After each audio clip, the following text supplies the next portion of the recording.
If you have been importing from China using 1688 Chinese shopping app, consider to watch this quick guide on how you can simply delete or get rid of any factory you have on your list on 1688 Chinese shopping app. So let's see. But before we dive into the tutorial, as you know me, my name is Rafi Yakub. I'm an importer and a procurement agent. If you want me to procure link on 1688, Taobao, Pinduoduo, or iDoFish, or you want me to pay your Chinese supplier, or you want me to coach you on how you can be a procurement agent, or you want me to fund your Alipay account, or you want me to pay any Chinese supplier, whether on 1688, Taobao, Pinduoduo, or iDoFish, or any Chinese e-commerce platform, consider to contact me on WhatsApp with the number in the description of this video. And don't forget to subscribe to the channel, turn on the notification bell for more tutorial, quick tips and tricks on how to import from China with 1688 Chinese shopping app. So with that being said, let's get started. Welcome back to another quick tutorial on 1688 Chinese shopping app. And in this tutorial, I'm going to show you on how to simply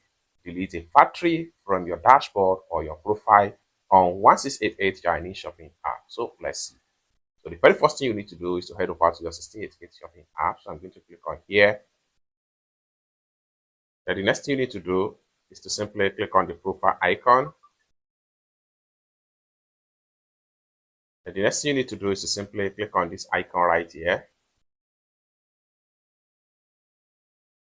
It's going to take you right here. Next thing you need to do is to simply click on here.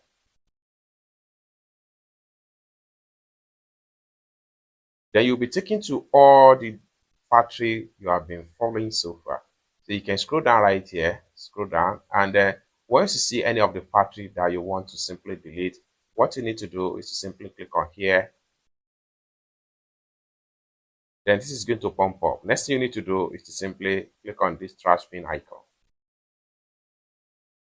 It's as simple as that. So basically, this is how to simply delete factory on your 1688 Chinese shopping app. I hope you really got value for this video. For more tutorial, tips and tricks on how to import from China with 1688, consider to subscribe. Thank you so much for watching, and I hope to see you in my next video.